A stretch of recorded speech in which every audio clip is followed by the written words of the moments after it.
네, 여러분 반갑습니다. 자, 우리 지난 시간에 이어가지고 이번 시간에는 여러분들 등기 취급 관련되는 서비스 대해서 공부해 보도록 하겠습니다. 자, 우리 지난 시간에 여러분들 우리 계약 등기 공부했었잖아요. 자, 이번 시간에는 선납 등기 라벨 서비스부터 공부하도록 하겠습니다. 자, 선납 등기 라벨 서비스라는 거는 2019년도에 새로 들어온 서비스고요. 자, 우리 여태껏 우편 자료에 들어있던 게 아니었기 때문에 아직 출제된 적은 없습니다. 그러나 2019년도에도 출제되지 않았으니까 앞으로 출제될 가능성이 상당히 높은 그런 내용이다. 그렇게 생각하시고 일단 선납 등기 라벨 서비스 그 개념 여러분들 한번 용어 자체에서 한번 추론 한번 해보십시오.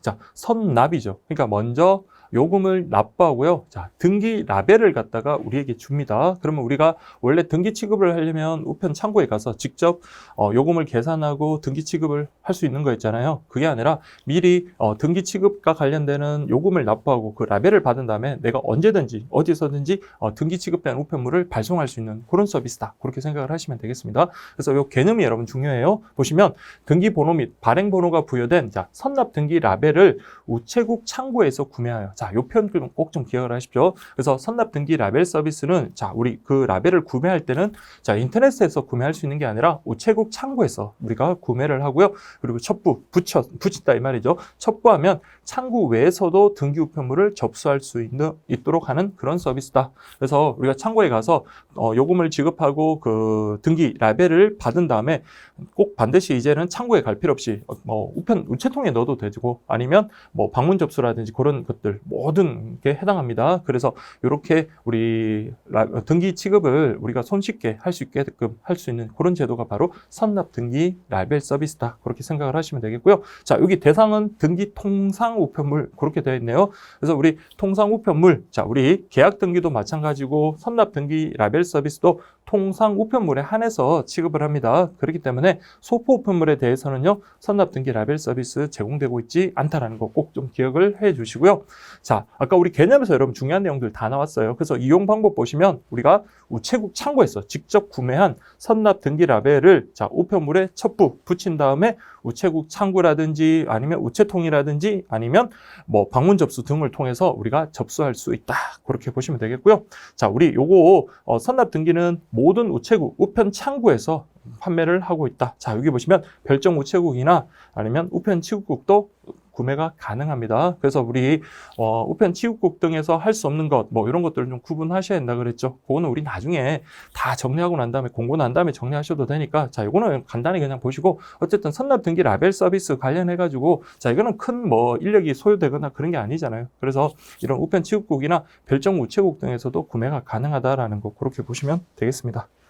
자, 그 다음에 여러분 보실게 접수 채널이라고 그렇게 되어 있는데요. 자, 우리 선납 등기 라벨을 구매하는 것은 창고에서 우리가 구매를 하지만 우리가 그 등기 취급된 것을 보낼 때는요. 자, 우편 창구, 그다음에 우체통, 무인 우체국, 방문 접수 다 가능합니다. 그래서 편리하겠죠, 여러분들. 자, 그렇게 여러분들 보시면 되겠고요. 자, 다만 여기 이제 중요한 내용이 하나 나오는데, 자, 우리가 여러분들 처음 1강이었나요? 공부할 때 우편 이용 계약의 성립 시기와 관련해서 공부했을 때 있죠. 그래서 우리 방문 접수했을 때, 우체통에 넣었을 때, 그리고 창구 접수했을 때, 창구 접수했을 때는 창구 접수 시점, 그때가 여러분들 계약의 성립 시기라고 그랬습니다. 그런데 자, 여기 보시면 자, 우체통 투함할 경우는 우리 일반적인 우편 이용 계약에서의 성립 시기하고 다르거든요. 좀 구분하셔야 돼요. 그래서 우체통 투함을 할 경우 접수 시점은 자, 수거 후 전산 입력이 된 때입니다. 전산 입력이 된 때. 우리가 앞에서 공부했을 때, 자, 우체통에 넣었을 때 우편 이용 계약이 성립하던 시점은 언제였어요? 우리가 우체통에 넣을 때, 그때 여러분들 우편 이용 계약이 성립한다 그랬잖아요.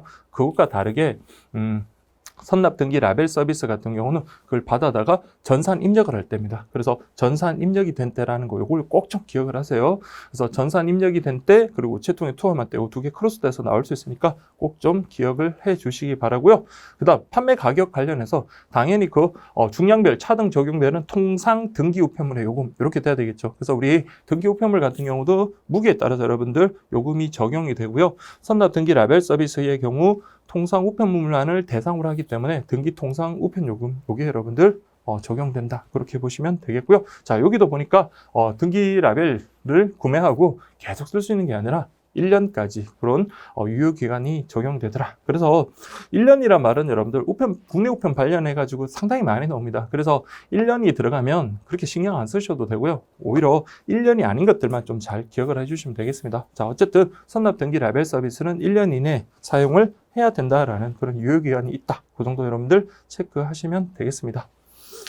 자, 그 다음 우리가 볼 게, 자, 선납 등기 라벨을 갖다가 우리가 구매를 했어요. 그런데 그게 뭐 오염된다든지 아니면 뭐 파손된다든지 그로 인해서 우리가 사용할 수 없게 됐을 때 과연 제출력이나 아니면 환불이 가능한지 그런 것들을 살펴보도록 할게요. 첫 번째 보시면 선납 등기 라벨에 훼손, 바코드가 식별되지 않는 경우에는 라벨 및 영수증을 직참, 그러니까 내가 구매했다는 것을 증명하면, 자, 그때 보세요. 발행 등기 번호와 동일하게 제출력이 가능하다. 자, 이거는 우리가 구매를 했지만 아직 사용한 게 아니잖아요. 그러니까 당연히 여러분들, 본인이 구매했음을 입증한다면 제출력이 가능하다. 이렇게 보시면 되겠고요. 자, 이 표현 좀 잘 기억하세요. 라벨, 가액의 범위 내에서 사용이 가능하고, 이건 당연하겠죠. 그런데 자, 우리 라벨이 만약에 2,000원이다. 그런데 내가 사용한 금액이 1,200원이면 800원의 잔액이 남잖아요. 그럼 그 800원을 현금으로 돌려받을 수 있을까? 그건 안 된다는 겁니다. 그래서 잉여 금액에 대한 교환은 불가다. 이렇게 돼 있고요. 그다음에 세 번째. 자, 앞으로 계속 나오겠지만 우표류 관련해서는 여러분들 할인 판매가 안 됩니다. 그래서 할인 판매도 안 되고 환불도 안 돼요. 그래서 우표류와 마찬가지로 환불도 안 된다. 환불 돈으로 우리 교환하는 것 안 되고요. 그다음 네 번째, 선납 등기 라벨로 등기를 접수 후 취소 시 선납 등기 라벨 제출력. 이게 무슨 말입니까? 자, 우리 선납 등기 라벨로 등기를 보내려고 해요. 그런데 아직 발송하기 전에 그 자리에서 접수 취소가 됐습니다. 그래서 접수 후 취소가 됐다는 말은, 자, 우리 아직 우편물을 발송하지 않았다는 거죠. 그러니까 그 선납 등기를 일단 붙이고 접수를 했는데 취소가 됐으니까 아직 사용을 한 게 아닌 것과 마찬가지죠. 그렇기 때문에 선납 등기 라벨을 이때도 뭐 할 수 있다? 제출력 할 수 있다라는 거. 자, 그 내용까지 기억을 하십시오. 그래서 선납 등기 라벨은 여러분들, 자, 파손이나 아니면 오염 또는 뭐 바코드 식별이 안 됐을 경우에 뭐가 가능하다?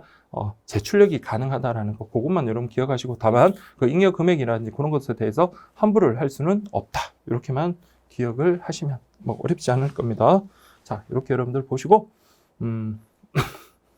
다음 볼 게 이제 보험 취급인데, 보험은 여러분들 우리가 질리도록 저기 보험파트에서 공부할 건데, 자, 우리 우편물에 대해서도 보험 취급이 가능해요. 보험이라는 게 여러분들 일반적으로 우리가 아는 보험은요, 사전에 보험료를 내고 보험사고가 발생하면 약정된 보험 금액을 받는 거잖아요. 그러면 우리 우편에서도 여러분들 마찬가지로 생각하시면 돼요. 그래서 뭐 고가의 물건이라든지 그런 것들이 나에게는 아주 소중한 것이 있잖아요. 뭐 고가가 아니래도 객관적으로는 가치가 없다 하더라도 나에게는 정말 소중한 것일 수 있는데, 자, 이런 것들을 특별히 좀 잘 취급해서 다뤄달라는 그런 걸 하기 위해서는 일반 등기도 취급이 가능하지만, 등기에다가 거기다 우리 보험 취급까지 해버리면요, 자, 이때는 그 객관적 가치가 없으니까 손해배상이 실질적으로 객관적 가치에 기인한 손해배상을 한다면 손해배상이 적겠죠. 그래서 이때 이제 우리가 할 수 있는 게 바로 보험 취급입니다. 그래서 객관적 가치가 없더라도 보험 취급을 함으로써 그 보험 그 금액에 표기된 금액을 우리가 배상을 받을 수가 있단 말이에요. 자, 그래서 그런 용도로 여러분들 우리가 보험 취급한다. 그렇게 생각을 하시면 되겠습니다. 자, 특히 국내 우편과 관련한 보험 취급에는 크게 두 가지로 구분할 수 있습니다. 그래서 통상 우편물에 대한 보험 취급이 세 가지가 있고요. 그리고 소포 우편물에 대한 보험 취급이 한 가지가 있습니다. 그래서 통상 우편물에 관련한 보험 취급은, 자, 통화 등기. 우리 통상 우편물에는 서신 등의 의사전달물, 통화, 그리고 소형 포장 우편물 있었잖아요. 그래서 이때 통화 등기. 그다음 물품 등기하면 여러분들 소형 포장 우편물처럼 작은 물건이다 생각을 하시면 돼요. 작은 물건. 그다음 유가증권 등기. 그래서 요 세 가지가 여러분들 보험 통상이라고 그렇게 일컫고요. 그다음 큰 물건이 되겠네요. 그래서 우리 소포 우편물을 대상으로 하는 걸 우리가 안심소포, 이렇게 구분할 수 있겠습니다. 자, 그럼 하나씩 보도록 할게요. 자, 통화동기란 여러분 보세요. 우편을 이용해서, 자, 요 편을 꼭 좀 기억하십시오. 현금을 직접 수취인에게 배달하는 제도다. 자, 오늘날은 여러분들 우리 뭐 온라인 송금 등을 통해서 송금을 하면 그분들이 뭐 가까운 우리 ATM기나 그런 거 이용해서 현금을 직접 사용할 수 있죠. 그렇지만 ATM기가 많이 부족한 시골이라든지 이런 쪽에 직접 우리 현금을 갖다가 송달을 해주면 그 현금을 가지고 받아서 사용할 수 있잖아요. 그런데 의의가 있는 겁니다. 그래서 제 생각은 예전보다는 그렇게 많이 사용되지는 않지만 그래도 소액 송금용으로는 그래도 아주 또 요긴하다, 그렇게 보시면 되겠습니다. 자, 두 번째 보세요. 만일 취급하는 중에 잃어버린 경우에는, 자, 이 편 좀 기억을 하세요. 그 안에 들어간 통화를 손해배상해 주는 게 아니라 어떻게 해준다고요? 통화 등기 금액 전액을 변상해 주는 일종의 보험 취급이다라고 그렇게 보시면 되겠습니다. 그래서 안에 있는 통화보다도 더 높은 금액을 보험 취급을 한다면요, 그러면 그 높은 금액에 대해서 배상을 해주는 게 그게 바로 여러분들 보험 취급 그리고 통화 등기다 그렇게 보시면 되겠습니다.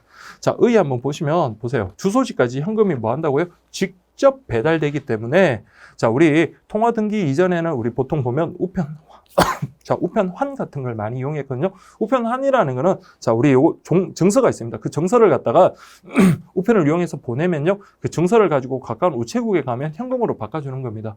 그런데 자, 우편환도 여러분들 그 받아다가 우리 또 가까운 우체국에 가서 현금을 직접 바꿔야 되지만 이런 통화등기 같은 경우는 직접 그러니까 현금이 전달되기 때문에 그런 번거로움이 없겠죠. 그래서 그런 게 의의가 있다 이 말입니다. 그래서 우편환이나 수표 같이 해당 항서를 방문해야 되는 번거로움이 없어 방문 시간도 절약되고 번잡한 수속 절차를 생략할 수 있으므로 자, 아무래도 현금을 직접 보내는 거기 때문에 큰 돈은 힘들겠죠. 그래서 소액 송금 제도로서 많이 이용된다. 그럼 그 소액이라는 거는 자, 그러면 통화 등기와 관련해서는 금액에 제한이 없는가? 그건 아니거든요. 자, 먼저 100만 원 이하다라고 그렇게 생각을 하시면 되겠고 바로 그게 뒤에 나옵니다. 자, 여러분들 보세요. 취급 대상. 자, 이 통화 등기인데 자, 우리 여기 뭐라고 되어 있어요? 강제 통용력이 있는 국내 통화에 한정된다. 이렇게 되어 있습니다. 자, 강제 통용력이란 말은 지금 현재 현금처럼 사용되고 있다. 화폐로서 사용되고 있다. 그렇게 보시면 돼요. 자, 우리가 어릴 때, 자, 여러분들은 어떤지 모르겠지만 어릴 때 보면 500원짜리 지금 동전 말고 예전에는 거북선 그리고 이순신 장군 초상화가 그려져 있던 그런 화폐 같은 거 있었거든요. 지금은 그걸 사용하지 않잖아요. 그래서 우리나라 화폐긴 화폐지만 강제 통용력이 지금은 없다. 그렇게 보시면 돼요. 그러니까 한마디로 지금 화폐로서 사용되고 있는 자, 국내 통화에 한정된다는 거 그 표현 좀 기억을 하세요. 예전 기출에 우리 국내 국외 통화 모두 포함되는 걸로 시험에 나온 적이 있습니다. 요거는 국내 통화에 한정된다. 자, 요거 기억을 하시고요. 자, 다음의 경우에는 통화 등기로 취급할 수 없다. 이게 2019년도에 새로 들어온 내용입니다. 자, 우리 현재 지금 강제 통용력이 있는 통화를 대상으로 한다 했기 때문에 현재 사용할 수 없는 옛날 뭐 상평 통보라든지 그런 것들은 사용할 수 없겠고요. 또 마모, 오염, 손상의 정도가 심해서 그렇죠. 통용하기 곤란한 거. 이것도 강제 통용력이 지금 없는 걸로 그렇게 인정될 수 있는 거고요. 다음 세 번째가 외국 화폐. 자, 여러분들 결국은 자, 강제 통용력 있는 국내 통화에 한정된다는 그 표현을 정확하게 기억하시면 나머지 부분들은 요거랑 비교하면서 보시면 요거는 통화 등기 대상이 되지 않겠구나라는 것을 여러분들 알 수 있겠습니다.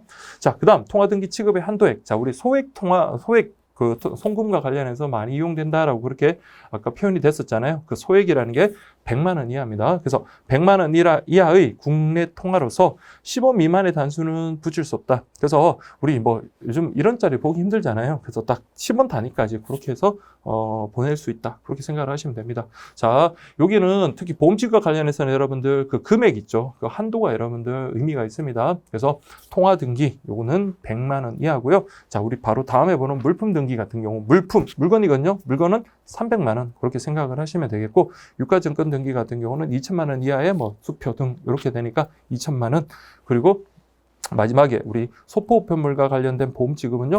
안심소포는 300만 원 이하. 그래서 제가 농담삼아 자, 돈과 관련되는 거는 100만 원 이하 그리고 물건과 관련되는 건 300만 원 이하로 여러분들 기본적으로 좀 베이스를 좀 깔아주세요라고 이렇게 늘 수업 시간에 말씀을 드리거든요. 그래서 통화등기 돈과 관련되고요. 그리고 저 뒤쪽에 보면 보험 취급은 아니지만 대금 교환이라는 게 있거든요. 그래서 물건 주고 돈으로 우리 받아오는 건데 그거 역시 100만 원 이하입니다. 물론 최저 금액이 그거는 100원 이상 100만 원 이하긴 하지만 어쨌든 돈과 관련되는 거는 100만 원 이하 이렇게 보시면 되겠고 자, 물건, 작은 물건인 물품 등기 같은 경우는 300만 원 이하 그리고 큰 물건인 안심소포 같은 경우도 300만 원 이하 그래서 물건은 300만 원 이하다 그렇게 생각을 하시면 되겠습니다. 다만 안심소포 같은 경우는 최저 금액이 나름 의미가 있습니다. 10만 원 이상 300만 원 이하예요. 자, 그렇게 여러분들 기본 베이스 깔고 하나씩 또 뒤에 나오면 또 한번 살펴보도록 하겠습니다. 자, 그 다음에 여러분들 보세요. 통화 등기 우편물은 등기 취급 우편물로 발송해야 한다. 자, 여러분들 보험 취급되는 네 가지는 다 공통점이 뭐냐면 등기 취급을 전제로 한다는 겁니다. 그래서 이거는 따로 여러분들 공부 안 하셔도 돼요. 그래서 보험 취급하는 것들은 모두 예외 없습니다. 네 가지 모두 등기 취급해야 된다. 그렇게 보시면 되겠습니다.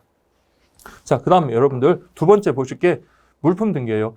근데 우정사업본부의 어떤 공고 내용들도 계속 이제 그 연도가 거듭될수록 좀 더 명확해지는 것 같아요. 그래서 제가 처음 강의할 때 2016년만 해도 물품 등기하고 안심소포 구분 기준이 되게 애매모호하게 그렇게 됐단 말이에요. 그러다 보니까 어떤 거는 안심소포로 가고 어떤 거는 물품 등기로 가고 그게 막 혼용돼서 쓰이다 보니까 그래서 우리 수험생분들이 질문이 상당히 많았는데 자, 2018년 시험 때부터 명확하게 해줬습니다. 그래서 물품 등기는 자, 우리 소형 포장 우편물처럼 작은 물건이다 생각을 하십시오. 뭐 대표적인 게 여러분들 뭐 금, 은 같은 기금속들 있죠. 그런 것들은 자, 물품 등기의 취급 대상이 된다. 그렇게 보시면 돼요. 자, 그래서 보시면 기금속, 보석, 옥석, 그 밖의 기중품이나 자, 요 표현이 중요합니다, 여러분들. 주관적으로 가치가 있다고 신고하는 것. 요게 나중에 우리 보는 국제우편에서의 보험 취급과 가장 큰 차이입니다. 국제우편에서의 보험 취급은요, 객관적 가치가 있어야 되고요. 다음에 보험 금액을 표기할 때는 그 객관적 가치 이상을 표기할 수가 없습니다. 객관적 가치보다 더 높은 금액을 보험 금액으로 표기한다면 그건 사기 보험으로 되고요. 그리고 손해배상을 받을 수가 없게 되거든요. 그렇지만 국내 우편에서의 우리 물품 등기 같은 경우는 객관적 가치가 없어도 상관없습니다. 자, 오래된 사진. 자, 내가 친구들하고 어렸을 때 찍었던 그런 사진을 다른 친구에게 보내려고 하는 겁니다. 자, 우리 일반적으로 그런 오래된 사진 같은 경우 뭐 유명인도 아닌데 객관적 가치가 있을 수는 없겠죠. 그렇지만 그 당사자에게는 아주 소중한 걸 수 있습니다. 그래서 그런 것들은 물품 등기로 여러분 보낼 수 있고요. 객관적 가치가 객관화되지 않았으니까 자기가 임의적으로 적으면 되는 거예요. 그래서 그 보험 금액을 자기가 임의대로 적을 수 있습니다. 그리고 그 적은 보험 금액이 바로 손해배상액이 되는 거예요. 이해되시겠죠, 여러분들? 자, 그래서 여러분들 물품 등기, 뭐 이런 기중품, 뭐 기금속, 기중품 주관적으로 가치가 있다고 신고하는 것을 등기, 보험 등기 봉투에 넣어 수취인에게 직접 통달하고 만약에 취급 도중에 잃어버리거나 훼손되었다면 자, 이 편도 좀 기억을 하세요. 그 안에 있는 내용물에 어떤 실제 손해액을 배상하는 게 아니라 우리 보험 금액으로 표기한 표기 금액을 배상해주는 그런 보험 취급 제도의 하나로서 자, 우리 물품 등기 같은 경우는 작은 물건이에요. 그러다 보니까 이거는 통상 우편물에 한정된다. 이렇게 여러분들 정리하시면 되겠고요. 그래서 그 취급 대상, 뭐 기금속, 보석류 이런 거는 부패에 비해서 가치가 아주 큰 것들이고요. 그 다음 마지막으로 이것도 아까 말씀드린 것처럼 주관적 가치가 있다고 신고되는 뭐 응시 원서라든지 여권, 신용카드류, 뭐 오래된 사진 뭐 이런 것들도 물품 등기의 대상이 될 수 있습니다. 자, 그 다음 여러분 취급가액 앞에서 잠깐 말씀드린 것처럼 물품 등기는 물건이에요. 물건이다 보니까 자, 우리 300만 원 이하의 물건만 취급을 하며 자, 300만 원 이하의 물건만 취급하며 역시 10억 미만의 단수는 붙일 수 없다. 이렇게 보시고요. 자, 아까 우리 물품 등기에 있어서 보험 금액을 표기할 때는 어떻게 한다 했습니까? 발송인이 임의대로 표기할 수 있습니다. 그렇기 때문에 자, 물품 가액은 누가 정한다? 발송인이 그렇죠, 정하며 취급 담당자는 거기에 대해서 관여할 필요가 없어요. 자, 여러분 보험 금액을 많이 적으면 좋기는 좋겠지만 나중에 배상을 많이 받을 수 있겠죠. 그렇지만 그 금액이 높으면 높을수록 수수료도 높아지기 때문에 적당한 선에서 여러분들 기재를 하는 게 맞을 겁니다. 자, 여기도 마찬가지 등기 취급 우편물로 발송한다라는 점은 공통점이에요. 자, 그 다음 세 번째 여러분 보실 게 유가증권 등기입니다. 그래서 우리 뭐 수표 같은 거, 그냥 수표 정도만 생각하시면 돼요. 유가증권이라는 것은, 뒤쪽에 예금 파트에서도 좀 나오지만 유가증권이라는 거는 그 증권 속에 어떤 가치가 화체되어 있습니다. 가치. 그래서 수표 한번 생각해보세요. 수표에 보면 100만 원, 금 100만 원이라고 되어 있으면 그 가치가 그 수표라는 증서 속에 뭡니까? 화체되어 있죠. 그리고 그것을 사용하기 위해서는 점유의 이전이 필요한 겁니다. 자, 수표를 내 주머니에 넣고 나는 수표 100만 원치 사용했어요. 이렇게 되는 게 아니잖아요. 그 100만 원을 사용했다는 거는 내 손에서 다른 사람으로 전해지는 거거든요. 그래서 우리 형법적으로 말하는 유가증권이라는 거는 자, 우리 증서 속에 가치가 합해되어 있고요. 그 다음에 그 가치를 사용할 때, 증서를 사용할 때는 점유의 이전이 수반된다는 이 두 가지 특성이 있어야지 유가증권입니다. 근데 우리는 그런 건 필요 없고 그냥 유가증권 등기에서의 유가증권이랑 수표 요걸 그냥 기억을 하시면 돼요. 자, 그래서 현금과 교환할 수 있는 우편 환증서. 자, 우편환 아까 제가 잠깐 말씀드렸죠. 자, 이것도 역시 현금과 교환할 수 있기 때문에 거의 현금처럼 쓸 수 있는 그런 것들이고요. 그 다음 수표 따위의 유가증권을 역시 보험 등기 봉투에 넣어서 직접 수취인에게 전달해 준다. 만약에 중간에 역시 왕실 훼손되면 여기도요. 그 안에 있는 가치를 배상해 주는 게 아니라 봉투 표면에 기록된 금액을 배상해 주는 보험 취급 제도의 일종이다. 그렇게 보시면 되겠습니다. 자, 여러분들 유가증권 등기 역시 똑같이 여러분 봉투 표면에 우리 기재되어 있던 보험 금액 있죠. 그걸 우리 배상해 주더라. 기억을 하시고요. 그다음 취급 대상 및 한도액이라고 했는데 아까 잠깐 말씀드린 것처럼 2천만 원 이하다 그렇게 생각을 하시면 돼요. 그래서 액면 또는 겉면 가액이 2천만 원 이하의 송금수표, 국고수표, 우편한 정서, 자기압수표, 상품권 등등등. 그래서 상품권, 선화증권, 창구증권 뭐 이런 것들도 뭐 대표적인 유가증권이 될 수 있거든요. 자, 그런 것들을 취급 대상으로 한다. 이렇게 보시면 되고요. 얘도 마찬가지 10원 미만. 그런 거는 너무 번거롭잖아요. 그래서 그런 거는 단수를 붙일 수가 없다. 자, 이 표현은 좀 잘 기억을 해주세요. 내가 어음이 있었습니다. 근데 어음 기간이 벌써 만료됐고요. 어음을 제가 직접 그 발행 기관에서 환금 받았어요. 환금 받았기 때문에 이거는 그냥 말이 어음이지 이거는 그냥 하나의 종이 조각에 불과한 거죠. 또 기프트 카드. 자, 우리 어린 친구들이 뭐 기프트 카드 선물 받아서 그걸 뭐 게임용으로 사용한다든지 다 쓴 기프트 카드 있잖아요. 이거는 가치는 표상이 되어 있다 하더라도 실제는 가치가 없는 거잖아요. 그거는 유가증권 등기로는 사용할 수 없습니다. 다만 자, 다 쓴 뭐 기프트 카드라든지 유가증권이라 하더라도 나에게는 의미 있는 게 있을 수 있잖아요. 저도 실제로 예전에 제가 가르치던 학생이 전학을 가게 됐습니다. 전학을 갔을 때 그 학생한테 좀 기념될 만한 어떤 선물을 하나 해주고 싶어가지고 뭘 갖고 싶냐 했더니 기프트 카드 하나 사주세요라고 그렇게 말해서 기프트 카드를 사줬어요. 물론 그 친구는 이제 그 기프트 카드를 받아다가 뭐 용도에 맞게끔 썼겠죠. 뭐 게임을 뭐 어떤 뭐 아이템을 샀다든지 뭐 그런 식의 뭐 책을 샀는지 모르겠지만 어쨌든 사용을 하고 그 자체는 여러분들 이제 가치가 없죠. 그렇지만 이게 쌤이 선물로 주신 거다라고 나름의 어떤 의미를 부여할 수 있는 거잖아요. 자, 그렇기 때문에 이거는 객관적 가치는 없다 하더라도 주관적 가치는 있을 수 있습니다. 그렇기 때문에 사용된 기프트 카드, 사용된 유가증권 같은 경우는 자, 뭐의 대상은 될 수 있다? 유가증권 등기의 대상은 될 수 없지만 물품 등기의 어떤 대상은 될 수가 있습니다. 이해되시겠죠, 여러분들? 자, 그렇게 여러분들 보시면 되겠고요. 역시 마찬가지 등기 취급해야 된다. 이거는 공통점입니다. 다음 네 번째. 자, 지금까지 세 개는 통상 우편물을 대상으로 하는 거였다면 이번 네 번째는 소포 우편물, 즉 큰 물건을 대상으로 한다. 그렇게 보시면 돼요. 그래서 고가의 상품 등 등기 소포 우편물을 대상으로 하며 손해가 생기면 역시 마찬가지 해당 보험 가액을 배상해주는 그런 제도다. 이렇게 보시면 되겠습니다. 자, 여기도 물품 등기와 마찬가지로 물건이죠. 물건이기 때문에 300만 원 이하의 고가품, 기준품 등 사회 통념상 크기에 비해서 가격이 높다고 발송인이 신고한 것으로서 자, 취급에 있어서 특히 주의가 필요한 그런 물품, 그다음에 파손, 변질 등의 우려가 있는 그런 상품에 대해서 안심소포로 보낼 수 있다. 이렇게 보시면 되겠습니다. 그래서 이거 여러분 보험 취급이라는 거는 이건 의무사항이 아니라 그냥 본인이 보험 취급을 하고 싶으면 하는 거예요. 그만큼 이제 보험 취급 수수료가 들긴 들겠죠. 그렇지만 이 표현 보시면 그 사회통념상 크기에 비해서 가격이 높다고 발송일이 신고한 것. 자, 이거는 여러분 꼭 정해진 건 아니고 본인 스스로 그렇게 느끼면 되는 겁니다. 그래서 일반적으로 보험 취급 수수료까지 내면서까지 보낸다는 것은요, 그만큼 가치가 크다라는 것을 그런 걸 전제해 두겠죠. 뭐 그렇지 않다면 우리 일반적으로 우리 보면 뭐 책이나 옷가지 같은 거 보낼 때 그냥 일반 등기 소포로 보내도 충분하거든요. 그렇지만 특히나 신경을 써야 될 때 그때 이제 보험 취급을 한다라는 그런 의미로 이해를 하시면 되겠습니다. 자, 그 다음 두 번째 보시면, 자, 예전에 이제 우리 2016년도까지 논란이 많았던 게 이것 때문에 그래요. 기금속 보석류도 안심소포로 보낼 수 있다. 막 이런 이상한 애매모호한 표현을 썼었는데 그게 아니라 여러분들 기금속 보석류 같은 경우는 아주 작은 거죠. 뭐 보석이 이만할 수는 없잖아요. 그렇기 때문에 자, 이거는 물품 등기로 보내라고 안내를 하면 되는 겁니다. 자, 그래서 보세요.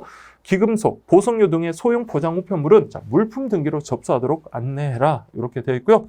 그 다음에 3번 보시면 자, 부패하기 쉬운 냉동 냉장 물품 엄마가 아들이 좋아하는 만두를 집에서 직접 빚어다가 그걸 보내려고 한다. 아니면 뭐 아들에게 김치를 보내려고 한다. 그렇게 냉동, 냉장 식품에 대해서 우리 안심소포로 보낼 수 있느냐. 이게 일단 중요합니다. 자, 결론은 안심소포로 보낼 수 있다라는 걸 꼭 기억을 하십시오. 그래서 부패하기 쉬운 냉동, 냉장 물품은 자, 이튿날까지 도착이 가능하면 되는 겁니다. 그래서 보낼 수 없다. 이러면 안 돼요. 그래서 시험 지문에 부패하기 쉬운 냉동, 냉장 식품은 안심소포의 대상이 아니다 하면 틀렸고 이틀날까지 보낼 수 있는 지역이면 역시 접수가 가능합니다. 다만 우편 배달 기한 내에 자, 우리 이튿날까지 도착하기 어려운 거는 아무래도 중간에 뭐 냄새가 난다든지 아니면 물건 자체가 이제 파손되거나 그 상하거나 그러면은 도착하더라도 큰 의미가 없죠. 그렇기 때문에 그때는 이제 접수를 제외하겠다라는 그런 말이고요. 자, 여기 요 편을 좀 보세요. 자, 소포 우편물 같은 경우는 안에 어떤 물건이 들어가는지를 반드시 그 참관을 해서 확인을 해야 됩니다. 그 위험한 물건일 수 있는 거잖아요. 그렇기 때문에 자, 보세요. 등기 소포 안의 내용물은 잘 보세요.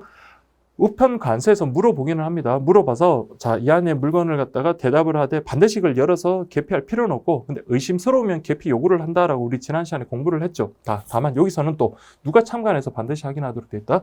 발송인이 참관해서 반드시 확인하도록 그렇게 되어 있습니다. 그래서 우리 객관식 볼 때는 여러분들 우리 교재에 반드시란 말 또는 뭐뭐만이라는 거 있죠. 한정되는 그런 조사가 있으면 반드시 여러분 객관식용으로 대비를 하셔야 돼요. 시험장에서 저도 마찬가지고 여러분들도 마찬가지일 겁니다. 반드시란 말이 있으면 좀 여러분들 충분히 공부를 한 것임에도 불구하고 우리 객관식용으로 좀 찾기가 어려울 때가 많거든요. 그래서 여기 등기 소포 안의 내용물은 반드시 발송인이 참관해서 같이 확인을 한다라는 거, 이 편 좀 잘 기억을 해 주시기 바라고요. 자, 취급가액은 자, 이것도 물건이라고 그랬죠. 그래서 300만 원 이하입니다. 다만 우리 안심 소포 같은 경우는 최저 금액이 여러분들 10만 원 이상이다라고 그렇게 되어 있으니까 그걸 좀 기억을 해 주십시오. 자, 역시 마찬가지 물품 등기처럼 신고 가액에 대해서는 발송인이 임의로 정하면 되고요. 우리 취급 담당자는 관여할 필요가 없다. 자, 이거는 공통점입니다. 자, 이렇게 보시면 여러분들 보험 취급 관련되는 4가지. 그래서 요 4개가 여러분 보험 취급이에요. 나머지 지금 공부하는 것들은 그냥 등기 취급은 하는 것이지만 보험 취급은 아니었습니다. 자, 이렇게 보시고 그다음 우리가 이제 볼 게 증명 취급입니다. 그래서 증명 취급하면 여러분들 2가지 내용 증명, 그다음 배달 증명 그렇게 공부를 하시면 됩니다. 증명이라는 것은 공적 기관에서 확인해 주는 제도다 이렇게 생각을 하시면 되겠어요.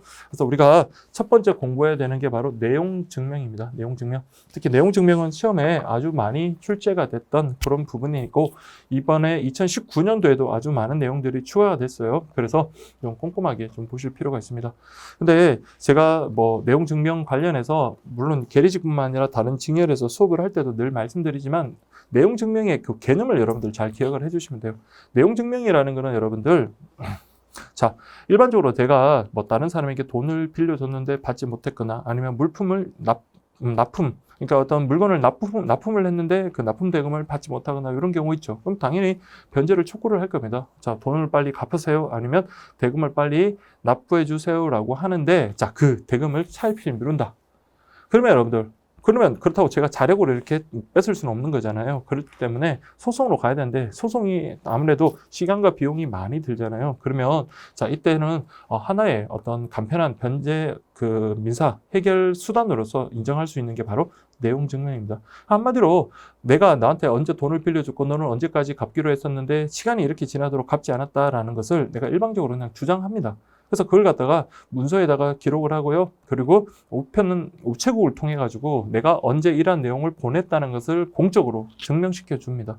그러면 그 내용 증명을 받는 순간에 어떤 채무자는요, 본인이 실제 채무가 있다라고 한다면 어떤 변제의 압박을 느끼겠죠. 이거 잘못하다가는 얘가 소송까지 갈 수 있겠네. 소송까지 가면 뭐 내가 빌린 돈뿐만 아니라 뭐 변호사 비용이라든지 그런 어떤 패소에 따른 어떤 비용 부담이 증가할 수 있거든요.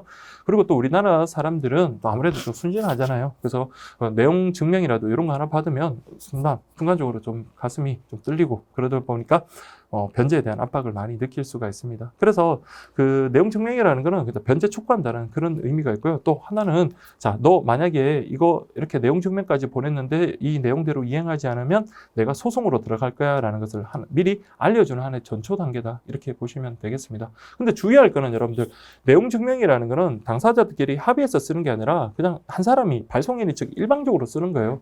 일방적으로 쓰는 거다 보니까 이거는 어떤 내용이 맞고 틀리고 이건 알 수가 없어요. 다만 그냥 이런 한 내용을 누가 언제 누구에게 보냈다는 것을 우체국에 기록 남아 있거든요. 그래서 우체국에서 공적으로 증명해 주는 것에 불과한 것이지 그 내용 증명 안에 있는 내용이 법적에 어떤 효력이 인정되거나 그것이 내용이 그냥 확정되는 것은 절대 아니라는 거. 그 내용에 대해서는 여러분 만약에 소송으로 간다면 소송에서 다툴 내용입니다. 자, 제가 만약에 B라는 사람한테 돈 1,000만 원 빌려줬으니까 언제까지 갚기로 해놓고 왜 안 갚아줘라고 이렇게 일방적으로 내용 증명을 썼다 하더라도 그것은 그냥 발송인의 주장에 불과한 거죠.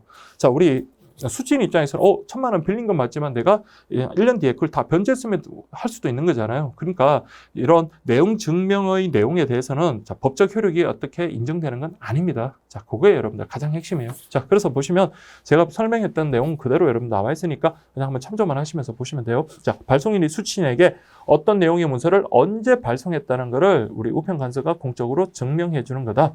자, 후일 증거로 남길 필요가 있거나, 자, 제가 내용 증명을 보냈어요. 변제하라는 내용 증명을 보냈는데도 불구하고 수취인이 아무런 대응을 하지 않았다라는 것은 수취인도 그걸 인지하고 있다라는 그런 의미잖아요. 만약에 수취인이 돈을 변제했음에도 불구하고 또 돈 갚아라 그러면 펄쩍 뛰겠죠. 그럼 거기에 대해서 바로 다툴 겁니다. 그렇기 때문에 이런 다툼이 없다거나 그렇게 했을 때는 후일에 중요한 증거 자료가 되는 겁니다. 또 채무 이행 등을 채고라는 건 촉구라고 보시면 돼요. 돈 갚아달라라고 이렇게 청구하기 위해서 주로 이용되더라. 이렇게 보시면 되겠고요. 자, 이게 가장 중요합니다. 우편 간서는 내용과 발송 사실만을 증명할 뿐이지 그 내용이 그대로 법적 효력으로 발생되는 것은 아니다라는 것에 주의하시기 바랍니다. 꼭 그렇게 주의하세요. 자, 이렇게 보시고, 자, 그 다음 문서의 내용과 관련해서, 자, 우리 내용 증명, 세부적인 내용들도 기출 좀 되고 했으니까 잘 기억을 해 주십시오.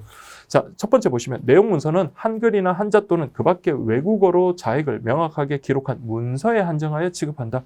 자, 당연히 내용 증명이라는 그런 문서, 즉, 통상 우편물에 한해서 취급이 가능하고요. 특히, 자, 원칙이 과거에 우리 기출될 때는 한글 또는 한자가 원칙이고, 외국어는 예외적으로 가능하다는데, 지금은요, 우리 글로벌 시대니까 한글, 한자, 외국어 다 원칙적으로 사용이 가능합니다. 그래서 한글, 한자, 외국어. 자, 이게 가능하다. 그리고 숫자, 괄호, 구두점 이런 것도 필요한 경우 있죠. 그럼 당연히 그때는 함께 적을 수 있다. 이렇게 보시면 되고요. 다음 두 번째, 공공의 질서나 선량한 풍속에 반하는 내용이 아니어야 된다. 자, 이게 무슨 말이냐면, 자, 제가 그 친구한테 돈을 빌려주면서 언제까지 갚지 않으면 당신의 어떤 신체, 뭐 그런 포기각서를 제가 만약에 받아놓은 게 있다. 자, 그런 내용을 여러분들 내용 증명으로 보낸다. 그러면 여러분들 우리 국가기관이 이런 불법적인 행위를 도와주는 꼴이 돼버리잖아요. 그렇기 때문에 선량한 풍속, 기타 사회 질서, 뭐 공공 질서 이런 것에 위반하는 내용의 내용 증명은 허용되지 않는다. 그 말입니다. 자, 그리고 내용 문서의 원본과 등본이 같은 내용임이 쉽게 식별되어야 된다. 자, 우리 내용 증명 같은 경우는 3통 보내요. 그래서 원본이 한 통 있고요. 그것을 복사한 등본이 2통입니다. 당연히 등본하고 원본은 같아야 되겠죠. 자, 그 내용이고요. 다음 세 번째, 내용 증명의 대상은 문서에 한정되며 문서 위의 물건이라고 해봤자 그 보세요. 우표, 유가증권, 사진, 설계도 같은 일반적인 어떤 문서라고 보시면 돼요. 자, 이거는 요편 좀 잘 기억하십시오. 자, 이런 내용 증명 문서하고 함께 보낼 수는 있지만 그 자체만으로 단독으로 내용 증명 취급 대상이 될 수 없다. 즉, 자, 설계도만 하나 덜렁 이렇게 보내는 건 안 된다는 거예요. 그 안에 어떤 내용을 설명해 놓은 내용 증명 문서 있죠. 그거랑 뭐 설계도라든지 우표라든지 이런 것들을 함께 보낼 수는 있지만 설계도, 도면 뭐 이런 것들을 단독으로 그렇게 보낼 수는 없다. 이해되시겠죠, 여러분들? 자, 그렇게 보시고요. 그 다음 당연히 내용 문서하고 원본하고 관계 없는 물건에 대해서는 당연히 함께 복립할 수는 없다. 이렇게 보시면 되겠습니다. 다음 두 번째 보시면 내용 문서의 원본 및 등본이라고 되어 있는데요. 자, 이거는 3통입니다. 원본 1통, 등본 2통. 자, 요 원본은 여러분들 그 내용 증명을 받는 수취인에게 보내고요. 등본 2통 중에 1통은 우체국에서 보관하고 나머지 1통은 발송인이 보관을 합니다. 자, 그래서 그 3통이다 그렇게 보시면 되고요. 다만 발송인이 자기는 등본 필요 없다 이렇게 한다면 그냥 우체국 1통 보관하고 수취인에게 1통 보내면 되겠죠. 그렇게 한 다음에 우체국 보관 등본 여백에다가는 자, 발송인 등본을 교부하는 이렇게 명확하게 표시해두라라는 그 말이고요. 그래서 반드시 3통일 필요는 없습니다. 발송인이 나는 내용 증명 필요 없다라고 한다면 2통으로도 충분합니다. 자, 다음 두 번째 보세요. 동문 내용 증명 우편물인 경우에는 각 수취인의 주소와 이름을 전부 기록한 등본 2통과 각 수취인 앞으로 발송할 내용 문서 원본을 함께 제출해야 된다. 이렇게 보시면 되겠습니다. 자, 이런 경우입니다. 동문 내용 증명 우편이란 자, 만약에 내가 똑같은 금액을 여러 사람에게 동시에 보낼 경우가 있어요. 자, 요거 만약에 갑을병 이렇게 3명이 있는데요. 자, 이 사람은 가해자들입니다. 자, 이 3사람이 저를 폭행을 했어요. 그래서 폭행을 해서 제가 A라고 할게요. 그래서 제가 어떤 치료비라든지 아니면 정신적 피해, 뭐 위자료 같은 걸 만약에 이 사람들에게 자, 뭐 한 3천만 원씩 청구를 해야 되는 그런 경우가 있다라고 할게요. 3천만 원. 자, 이렇게 공동 여러분들 여러 사람이 불법 행위를 저지른 경우 피해자를 두텁게 보호해주기 위해서 우리 민법에서는 한 사람에 대해서 전액을 청구할 수 있고요. 각자에 대해서 또 뭐 자유롭게 청구할 수 있습니다. 그렇기 때문에 이 사람은 선택적으로 여러분들 다 청구할 수도 있고, 그리고 그 금액 전부를 청구할 수 있습니다. 자, 만약에 제가 3천만 원을 청구했는데 갑이 전액을 변제를 해줬다. 근데 이때 갑이 이럴 수도 있잖아요. 왜 내가 너 피해 3천만 원을 내가 전부 갚아야 돼? 을하고 병도 있는데 얘들한테 1,000만 원씩 달라 그래? 라고 항변할 수 없도록 우리 민법에서 정하고 있어요.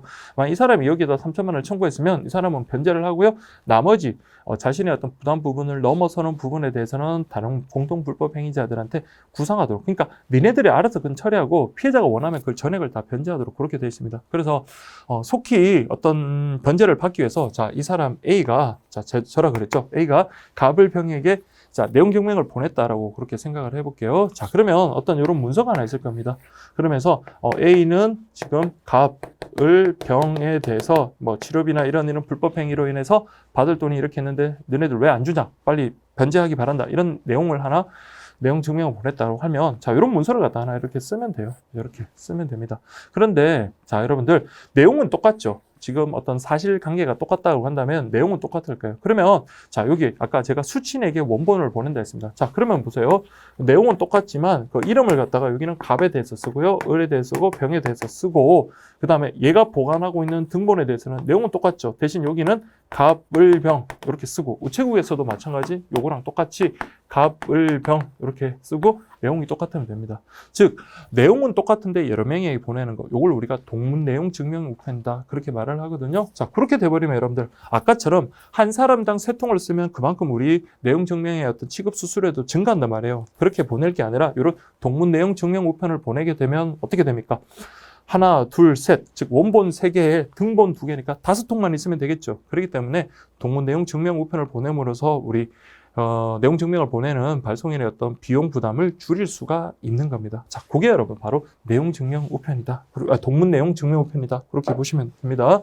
자, 그래서 여기 보시면 그 내용이에요. 그래서 각 수친 주소와 이름을 전부 저기는 자 보세요. 우체국에서 보관하고 그 다음에 제가 발송인이 보관하는 등본에 대해서는 각 수친의 이름하고 이런 것들이 전부 기록됐고요.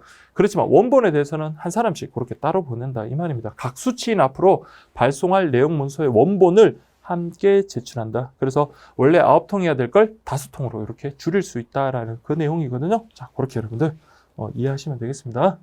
자, 그 다음 3번째 보시면 내용문서 원본이나 등본의 문자나 기호, 정정, 삽입, 삭제한 경우 정정, 삽입, 삭제한 문자와 정정, 삽입, 삭제한 글자 수를 난회나 끝부분 빈 곳에 적고 그곳에 발송인의 인장 또는 지장을 찍거나 서명을 해야 된다라고 그렇게 되어 있네요.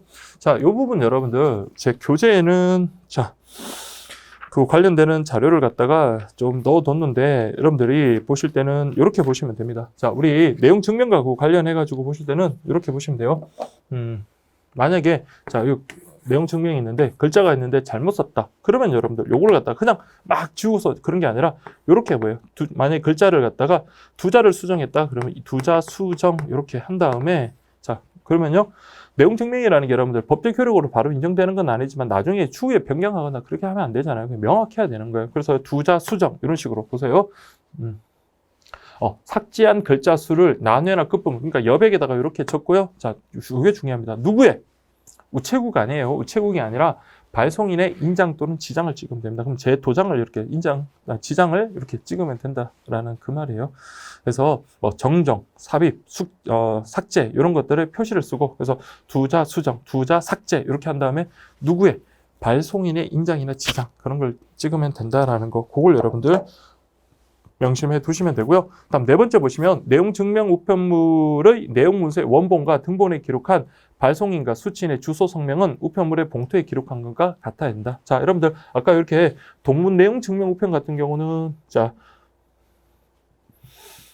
그 각각의 원본에 대해서 수친에게 각각 보내잖아요. 그렇기 때문에 안에 내용에 있는 내용 증명에는 안에 있는 어떤 이름, 주소와 봉투에 있는 게 같을 겁니다. 그런데 자, 이렇게 한 번에 여러분들 이름을 갖다 여러 명을 써버리면 봉투에는 한 명밖에 들어갈 수가 없잖아요. 그래서 동문 내용 증명 우편 같은 경우는 이런 경우도 만약에 내용물을 갖다가 3개 다 언급을 했다면 봉투에 어떤 주소, 성명하고 내용의 어떤 내용 문서의 주소 성명이 다를 수 있습니다. 그래서 여러분들은 이렇게 기억을 하십시오.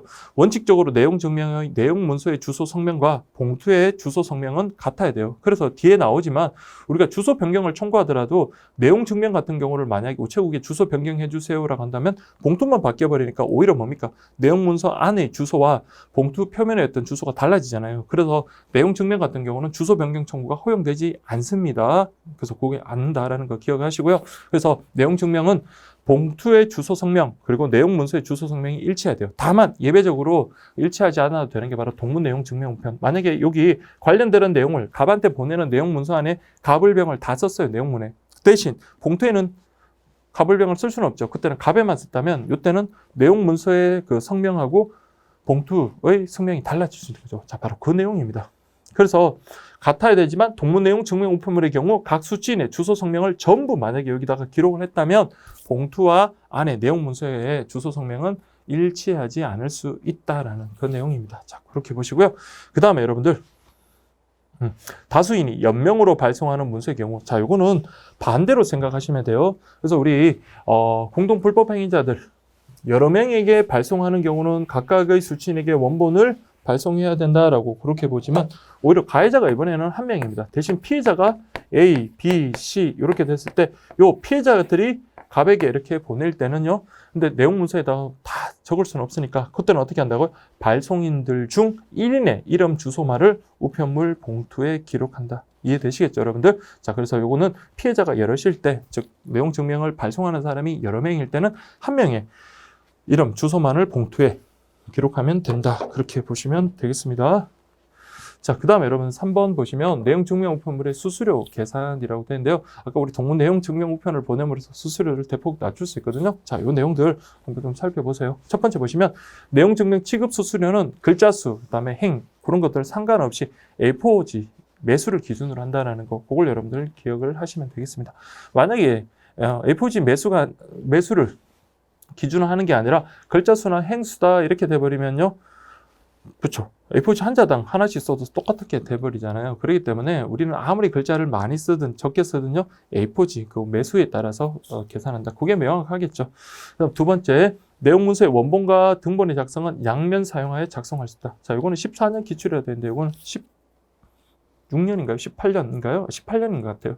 그래서 여기 기출이 2번 됐습니다. 그래서 양면 사용할 수 있습니다. 자, 우리 같이 뭐 자원도 없는 나라에서 종이 아껴 써야 되겠죠. 그래서 내용 증명도 양면으로 사용할 수 있지만, 그러나 자, 우리 양면 쓰면 요게 2면을 우리 사용할 것 같으니까 요거는 자, 2매로 계산해서 수수료를 계산한다. 그렇게 보시면 되겠고요.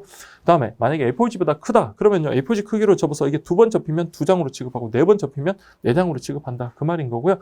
A4지보다 작다. 그럼 깎아주는 건 아니고 그건 그냥 A4지 용지로 봐서 그렇게 계산을 한다. 이해되시겠죠? 여러분 큰 거는 접어가지고 A4 크기로 몇 번 접히느냐 그에 따라서 매수로 계산을 하고 A4지보다 작은 거는 그냥 A4지 크기로 계산한다. 그렇게 보시면 되고요.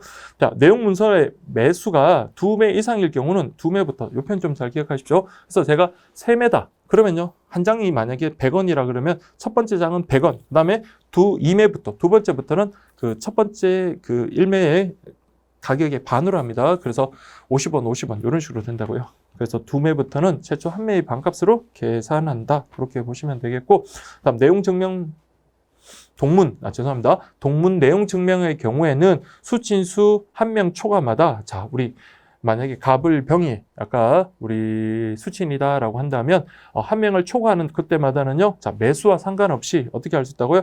내용 문서 최초 한 매의 금액으로 계산을 하기 때문에 훨씬 뭐 매수가 여러 장인 내용 증명을 보내더라도 가격 부담은 줄어든다. 왜냐하면 내용 자체가 동일한데 여러 명에게 보내는 거잖아요. 그렇기 때문에 이때 만약에 한 5매다 그렇게 되더라도 갑에게 대해서는 5매를 계산을 다 하더라도 을병에게 보내는 것에 대해서는 어떻게 한다고요? 첫 번째 한 장의 문서 값으로 그냥 계산하면 된다. 그 말입니다. 자, 여러분들 이렇게 해서 좀 꼼꼼하게 좀 봐주시고 이런 경우의 수 좀 따져야 되죠.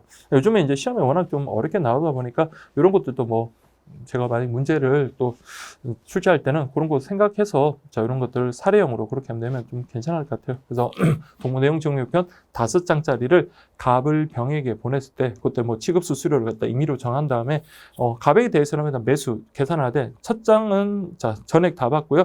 두 번째 매수부터는 반액 즉 최초 1매입 반값으로 그렇게 계산하면 되고 나머지 수친에 대해서는 최초 한매입 값으로 그렇게 계산을 하더라. 이렇게 보시면 되겠습니다. 자, 그 다음 여러분 네 번째 보시면 취급 요령이라고 되어 있는데요. 자, 내용 문서의 원본이나 등본의 장수가 2장 이상일 때는 자, 이게 흩어질 수 있잖아요. 그리고 이게 동일한 문서라는 거, 그걸 갖다가 증명하기 위해서는 자, 뭐를 한다고요? 자, 이 표는 여러분 좀 기억을 해주세요. 자, 우편 날짜 도장으로 뭐를 한다? 간인하고 그 다음에 내용 문서 원본 등본의 글자를 훼손하지 않도록 적당하게 천공 같이 이렇게 겹쳐가지고 구멍을 뚫는다 이 말입니다. 천공기로 간인한다 이렇게 보시면 되고요. 조심할 거는 발송인의 인장이나 지장으로 간인하지 않으면 주의. 자, 요거 여러분들 아까 우리 내용 문서에 있어서 글자를 수정, 삭제, 정정할 때는 어떻게 한다 했어요? 그거 나뇌로 딱 표시한 다음에 발송인의 인장이나 지장으로 한다 그랬죠. 그게 아니라 요 내용 문서가 이게 첫 번째 장, 요게 두 번째 장이다 이렇게 되어 있으면 요거를 어떻게 하면 된다고요? 네, 간인한다. 자, 요거는 그냥 요 흰색으로 이렇게 할게요. 이렇게 같이 한 다음에 여기다 그냥 우편 날짜 도장으로 도장을 찍거나 아니면 천공기로 구멍을 딱 뚫으면 돼요. 다만 옆에 있는 뭐 글자 이런 거 훼손되지 않도록 그렇게 해야 되겠죠. 그렇게 함으로써 이게 연결된 문서다라는 것을 알 수 있습니다. 자, 요 표현 절대로 여러분들 간인할 때는 발송인의 인장이나 지장을 찍는 거 아니에요. 자, 요거랑 아까 정정, 수정 그거랑 구분하셔야 되고요. 다음 두 번째, 수취인에게 발송할 내용 문서의 원본, 우체국에서 보관할 등본, 발송인의 교발 등본. 그러니까 수취는 원본, 우체국과 발송인은 등본입니다. 여기에는 우편 날짜 도장으로 이어지게 개인한다. 자, 여기도 마찬가지죠. 이렇게 문서가 여러 개 있으면 우편 날짜 도장으로 어떻게 한다고? 개인, 연결해서 이렇게 도장을 찍는다. 다만 동문 내용 증명인 때는 우체국에서 보관하는 등본에 기록된 수취인의 주소, 성명 아래쪽에 걸치도록 우편 날짜 도장으로 개인하면 된다. 자, 그래서 요 예외 동문 내용 증명일 때는 자, 어디 있는 거요? 자, 원본 아니에요. 우체국에서 보관하는 등본, 우체국에서 보관하는 등본에 기록된 수취인의 주소, 성명 아래쪽에 걸치도록 우편 날짜 도장으로 그렇게 연결해. 개인이랑 것은 겹쳐가지고 도장 찍는다 이렇게 보시면 돼요. 그렇게 해서 날짜 도장으로 그렇게 개인한다 그렇게 보시면 되겠습니다. 그래서 우리 첫 번째 정정 수정할 때 발송인의 인장 지장을 찍는다. 그 다음에 여러 매일 때는 여러분들 자, 우편 날짜 도장으로 간인한다든지 아니면 천공기로 그렇게 간인을 한다 그렇게 보시면 되겠고요. 그다음 세 번째 수취인에게 발송할 내용 문서에 원본, 등본 등 이렇게 여러 가지가 있을 때 이걸 같이 연결해서 개인을 할 때는 어디에다가 우체국에서 보관하고 있는 등본에다가 그렇게 여러분들 죄송합니다. 동문 내용 증명의 경우에는 동문 내용이라는 것은 여러 명한테 보내는 거니까 그때는 우체국에서 보관하는 등본에 대해서 개인하고요. 나머지는 그냥 같이 우리 원래 한 세트잖아요. 그 세 개가 한 세트니까 이렇게 개인을 할 수 있도록 한다라는 그런 내용입니다. 그래서 요것들만 잘 구분하시면 돼요. 그래서 여기와 여기는 우편 날짜 도장으로 간인 개인한다 그렇게 정리하시면 되겠습니다. 자, 그 다음 세 번째 보시면 자, 내용 증명 취급 수수료에 해당하는 우편은 우체국에 보관하는 등본의 빈 곳에 붙이고 우편 날짜 도장으로 소인한다. 자, 이런 표현만 좀 기억을 하십시오. 그래서 수수료 관련되는 것들은 자, 어디다가 여기는 우체국에서 보관하는 등본 거기 빈 곳에다가 붙이면 된다라는 그 말이고요. 그리고 역시 우편 날짜 도장으로 소인을 함으로써 요게 확인을 할 수 있는 거고요. 다만 증납으로 출력된 요금 증기를 첩부하거나 날짜가 표시된 후납일을 날인하는 경우에는 소인을 생략한다. 자, 우리 후납 그 다음에 뭐 별납 이런 것들의 장점이 뭐냐면 일일이 우편 도장 찍을 필요가 없거든요. 소인을 할 필요가 없기 때문에 여기도 마찬가지로 뭐 증납으로 출력된 증지를 첩부한다는 증지가 뭡니까? 도장 찍는 거와 똑같아요. 그렇기 때문에 증지 첩부나 아니면 후납인 나중에 후불로 계산하면 되기 때문에 여기에 대해서는 소인을 생략하고 그다음 후납인 아래에 뭐 수수료 금액을 표시해 둔다. 자, 이런 것들은 좀 디테일한 부분이죠. 그래도 이런 문장들은 좀 눈에 익게끔만 좀 읽어보시면 될 것 같습니다. 자, 그 다음 이제 보실 게 내용 증명의 재증명하고 열람 청구인데요. 재증명, 그러니까 내용 증명을 보냈음에도 불구하고 그 다음에 다시 증명 청구를 할 때 똑같은 걸 새로 보내기보다는 기존에 했던 걸 갖다가 다시 한번 보냈던 거를 증명했던 거를 다시 청구할 수 있는 그런 제도가 재증명 청구고요. 그리고 내가 지난번에 어떤 내용 증명을 보냈지 한번 열람 확인할 수 있는 게 바로 열람 청구입니다.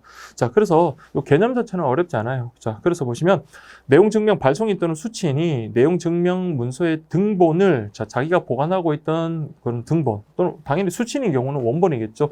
그런 경우에 망실했거나 새로 등본이 필요할 때 자, 꼭 기억을 하세요. 내용 증명 우편의 보관 기간은 3년입니다. 3년. 그러니까 3년에 한정해서 발송인 수취인 그리고 요 발송인이나 수취인으로부터 위임을 받은 소위 말하는 대리인입니다. 대리인의 청구, 재증명 청구에 응하거나 열람 청구에 응하는 것을 우리 내용 증명의 재증명 또는 열람 청구다 이렇게 보시면 되고요.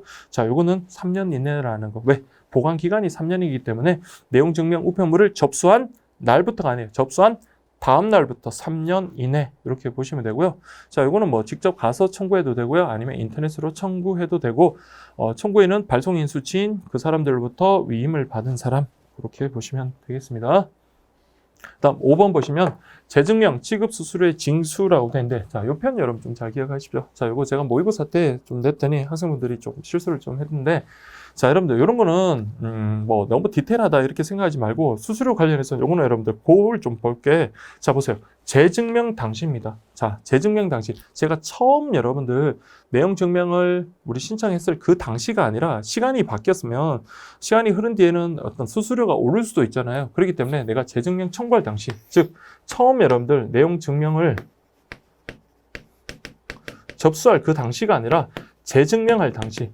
그러니까 만약에 이때 수수료가 1,000원이었다면 이게 가격이 올라서 지금은 2,000원이다라고 한다면 요 당시입니다. 그래서 내용 증명 취급 수수료다. 그 다음에 여러분들 요 내용 증명의 취급 수수료 전부 2,000원을 다 내는 게 아니라 요거의 반액이니까 얼마를 한다고요? 네, 1,000원이 바로 여러분들 재증명 수수료가 되는 겁니다. 그래서 재증명 취급 수수료와 관련해서는 재증명 청구할 당시 내용 증명 취급 수수료의 반액을 문서 한 통마다 각각 그렇게 징수를 하더라. 그렇게 보시면 돼요. 그래서 이 문장 자체를 그냥 포트로 보지 마시고 꼼꼼하게 보셔야 됩니다. 자, 요거 취급 계산 시점 하니까 뭐라고요? 내용 증명을 처음 우리가 했을 때 그 가격이 아니라 뭐 했을 때 재증명을 요청할 때 재증명을 청구할 그 당시를 기준으로 한다. 그렇게 보시면 되고요. 자, 열람 수수료도 마찬가지예요. 열람 당시, 그러니까 내용 증명 당시가 아니에요. 열람 당시에 그 내용 증명 취급 수수료의 반액에 해당하는 수수료를 징수한다. 이렇게 보시고요. 마지막까지 여러분 꼼꼼히 보셔야 돼요. 자, 열람할 때는요. 혹시 거기다가 막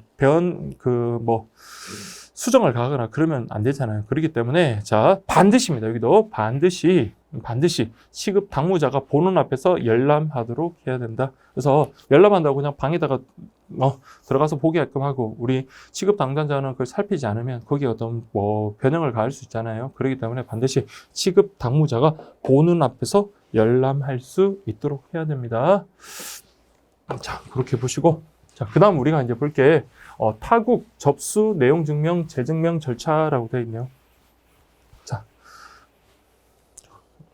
요거는 여러분들 그 제목에서 여러분들 기억하시겠지만 자, 제가 만약에 내용 증명을 예전에 보냈던 곳이 A 우체국이었습니다. 근데 제가 이사를 갔어요. 그래서 지금은 B 우체국에서 내용 증명 재증명을 신청을 하는 게 가능할까? 가능합니다. 직접 내 등본을 보관하고 있는 그 우체국에 가지 않고 내가 일하고 있는 곳에서 가까운 그 우체국에서 여러분들 재증명 청구가 가능하다 이 말이에요.